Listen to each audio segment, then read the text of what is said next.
నమస్తే, welcome to our channel. నేను మీ ప్రియాంకారావు. హైదరాబాద్లో ఒకప్పుడు అంటే ఒక 20 ఏళ్ల క్రితం అంతా రాళ్ళు, చాలా తక్కువ ఖరీదుకే ఇక్కడ భూములు అనేవి వచ్చాయి అంటే ఈ సిటీలో. కానీ ఎప్పుడైతే కంపెనీస్ రావడం స్టార్ట్ అయిందో, ఐటీ హబ్గా ఎప్పుడైతే ఎదగడం స్టార్ట్ అయిందో, అక్కడ నుండి భూమి విలువ అనేది అమాంతం పెరిగింది. అంటే రియల్ ఎస్టేట్ అనేది పెరిగిపోయింది. ఇప్పుడు కూడా అదే తారాస్థాయిలో ఉంది. మరి ఇప్పుడు వైజాగ్ విషయానికి చూసుకుంటే ఆల్రెడీ వైజాగ్ అనేది కాస్ట్లీ ఏరియా. బట్ ఇప్పుడు అక్కడికి కొన్ని లక్షల కోట్ల పెట్టుబడులు వస్తున్నాయి కాబట్టి మరి అక్కడ రియల్ ఎస్టేట్ రంగం ఎలా ఉండబోతుంది, ఏ ఏరియాలో ఇల్లు కొనుక్కుంటే మంచిది, ముందుగా మనం అక్కడ స్టాండర్డ్ గా ఉండడం కోసం ఎలాంటి జాగ్రత్తలు తీసుకోవాలి అనేది ఈ వీడియోలో తెలుసుకుందాం. దీని గురించి మనకి వివరించడానికి మనతో పాటు ఉన్నారు realtor oxygen founder and CEO, legendary award winner, TEDx speaker doctor Nandi Rameshwara Rao garu. మరి ఆయన అడిగి మరిన్ని విషయాలు తెలుసుకుందాం. నమస్కారం సార్. నమస్కారం సార్, వైజాగ్ ఇప్పుడు ఐటీ హబ్ గా మారిపోతుంది. మరి ఈ టైంలో అక్కడ ల్యాండ్స్ వాల్యూ ఎలా ఉండబోతున్నాయి, ఎక్కడ ల్యాండ్ కొనుక్కుంటే మంచిది అంటారు? ఈ క్వశ్చన్ చాలా నాకు ఆనందంగా ఉంటుంది. నేను వైజాగ్లో పుట్టి పెరిగాను. Okay sir. కేంద్ర విద్యాలయంలో చదువుకొని తర్వాత 1990లో హైదరాబాద్ షిఫ్ట్ అయిపోయాను. 35 years నేను ఆంధ్ర కానీ ఇక్కడ ములికి అయిపోయాను. తెలంగాణలో ములికి అంటారు. అంటే నేను వైజాగ్ కంట ఇక్కడే ఎక్కువగా సంవత్సరాలు ఉన్నాను. అయితే మనం అన్ఫార్చునేట్లీ విడిపోయి కానీ తెలుగు రాష్ట్రాలు రెండు కలిసి ఉంటే డిఫరెంట్గా ఉండేది. మనసు గేమ్ కాందాదా రఫాడేస్ అన్నట్టు ఉంటుంది. సో ఇప్పుడు నువ్వు అడిగిన ప్రశ్నకి స్ట్రీట్ షాప్కి వెళ్ళి ఏ స్ట్రీట్ బాగుంటుంది అని అడిగితే ఏం చెప్తాడు? అన్నీ చెప్తాడు. ఇక్కడ పెట్టి ఇది బాగోదు, ఇది 3 రోజులు 4 రోజులు అట్లా ఉండదు కదా. సో అదే రియల్ ఎస్టేట్లో ఎక్కడ పెట్టినా బంగారమే, గోల్డ్ మైన్. కాకపోతే కొన్ని ఏరియాలో ఆ లొకేషన్ డెవలప్మెంట్స్ ఇన్ఫ్రాస్ట్రక్చర్ బట్టి కొద్దిగా ఎక్కువ అప్రిషియేషన్ వస్తుంది. ఇప్పుడు మనం వైజాగ్ గురించి మాట్లాడుతున్నాం. ఆంధ్రాలో ఒక పాట వైజాగ్ ఎప్పుడు ఈ రాజకీయాలకు భిన్నంగా రష్యన్ భిన్నంగా వైజాగ్ ఎప్పుడు కూడా కన్సిస్టెంట్గా పెరుగుతూనే ఉంది. మీరు తెలుసో లేదో, కాస్ట్ ఆఫ్ లివింగ్ హైదరాబాద్ కంటే వైజాగ్లో ఎక్కువ. చాలా మంది అది క్యాపిటల్ కాదు కదా, కానీ వైజాగ్లో రేట్ ఎందుకంటే కాస్మోపాలిటన్, అన్ని రకాల ఈస్టర్న్ నావల్ కమాండ్, పెద్ద పెద్ద గవర్నమెంట్ సెక్టర్స్ అన్ని అక్కడే ఉన్నాయి. స్టీల్ ప్లాంట్ కానీ, పోర్ట్ కానీ, డాక్యార్డ్ కానీ, ఎన్ఎస్ఎల్ కానీ, ఆర్మీ బేస్ కానీ, ఇవన్నీ కూడా మనకు లేవు. సీ టు ఎయిర్ అన్నీ ఉన్నాయి వైజాగ్, ఇక్కడ లేవు. అందుకని ఆర్టిఫిషియల్ సీ మన సీఎం ట్రై చేసిన 30-40 acres. సో నేనేం చెప్తానంటే వైజాగ్లో ఎప్పుడు కూడా కన్సిస్టెంట్. ఒకప్పుడు వైజాగ్ మొత్తం తిరగాలంటే 1-2 గంటలు చాలు, ఒక 5 to 10 kilometer డయామీటర్ ఉంటుంది. ఇప్పుడు అలానే ఇది కూడా ఇప్పుడు హైదరాబాద్ ఎలాగైతే పెరుగుతుందో ఒక పక్క సీ ఉంది కాబట్టి పెరగదు, ఇప్పుడు ఇంకో పక్క పెరుగుతూనే ఉంది. ఇప్పుడు వైజాగ్ అంటే జనరల్ మీకు తెలిసి అందరికీ జగదాంబ సెంటర్, జగదాంబ సినిమాల్లో చూస్తాం. Jagadamba centre main hub, commercial high street అంటారు. అక్కడ నుండి వస్తే మీకు డాబా గార్డెన్స్, కాన్వెంట్ జంక్షన్, దాని తర్వాత జ్ఞానాపురం, కంచరపాలెం, మర్రిపాలెం, ఎన్నటి కొత్త రోడ్డు, గోపాలపట్నం, పెందుర్తి, వేపగుంట, కొత్త వలస, ఇంకా అట్లా వెళ్ళిపోతుంది. అంతవరకు వెంచర్స్ వెళ్ళిపోయినాయి. సో అట్లానే తగరపులుసు, భీమిలి వెళ్ళాయి. సో ఇవి ఏమవుతుందంటే ఎప్పటికీ పెరిగేది ఏంటి ప్రపంచంలో, ఎప్పటికీ పెరిగేది ఏంటి పాపులేషన్. నువ్వు చిన్నప్పుడు 100 కోట్లు ఉంటే 150 కోట్లు అయింది, 20 పెరిగింది కదా. కానీ భూమి అంతే ఉంది, ఎప్పటికీ పెరిగింది భూమి. 30 సంవత్సరాల ముందు మీ చిన్నప్పుడు ఎంత ఉంది, ఇప్పుడు కూడా అంతే ఉంది భూమి. కానీ ఏం పెరిగింది? పాపులేషన్ పెరిగి నెంబర్ 1 అమ్ముకేసేసే కంపెనీ. సో పాపులేషన్ పెరిగినందుకు కొన్ని డిమాండ్ ఎక్కువైపోయింది.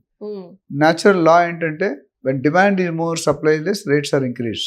When supply is more, demand is less, rates are decrease. అంతే కదా. సో ఇక్కడ వైజాగ్ వరకు స్టేబుల్ మార్కెట్ అంటారు. వైజాగ్ ఎప్పుడు పడిపోలేదు, అలాగే జంప్ అయిపోలేదు. మీకు అర్థమైందా? సో అది ఇంపార్టెంట్. మనకి ఇక్కడ ఎండలు ఎక్కువ ఉంటాయి, చలి ఎక్కువ ఉంటుంది. వైజాగ్లో రెండు తక్కువ, అంటే హ్యూమిడిటీ ఉంటుంది అక్కడ.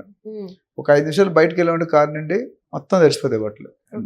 అంటే తేమ అంటారు, గాలిలో తేమ. మన గాలి ఫ్రెష్గా ఉంటుంది హైదరాబాద్లో, అది ఒక అడ్వాంటేజ్.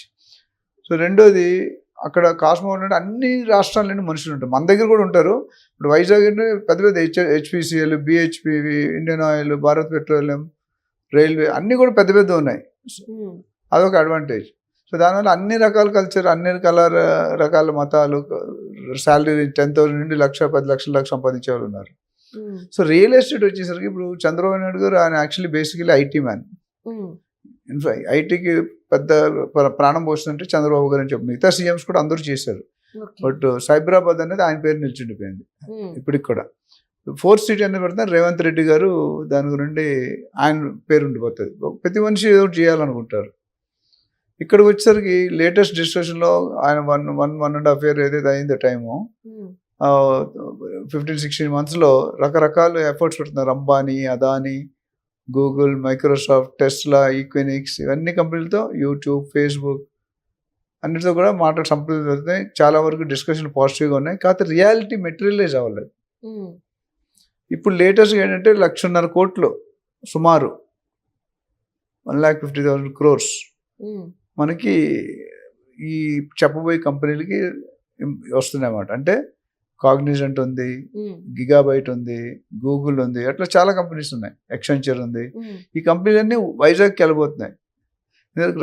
మన లోకేష్ బాబు మన యూఎస్ వెళ్ళినప్పుడు మినిస్టర్ అవగానే ఇవందరితో మాట్లాడించి వచ్చారు. ఈ Vizag is a very good place for Equinix, అంటే డేటా సెంటర్స్కి చాలా మంచి ప్లేస్ అని ప్రెజెంటేషన్ ఇచ్చారు, పీపీటీ. లాట్ ఆఫ్ పీపుల్ అంటే చాలా రాయితీలు అడిగారు. అంటే రాయితీలు అంటే మేము ఇండస్ట్రీ పెట్టాలంటే మాకు ల్యాండ్ చీప్గా ఇవ్వండి, లేకపోతే లీజ్కి ఇవ్వండి, ట్యాక్సేషన్ తీసండి, రిజిస్ట్రేషన్ డ్యూటీ తీసంటే వాళ్ళు అప్పుడే వస్తారు.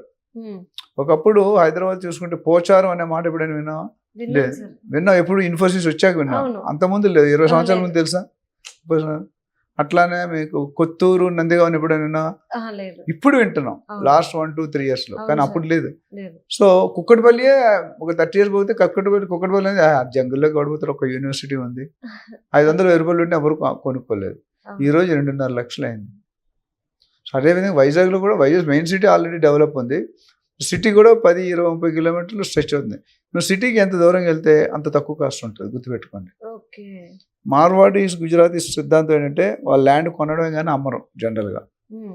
ఇంకోటి ఎక్కడ కొంటారంటే నా దగ్గర ఉన్న, నేను 30,000 ట్రాన్సాక్షన్ చేశానని చెప్పాను. 30,000 మంది లీడర్స్ రఫ్లీ క్లోజ్ టు 29,000 అయింది.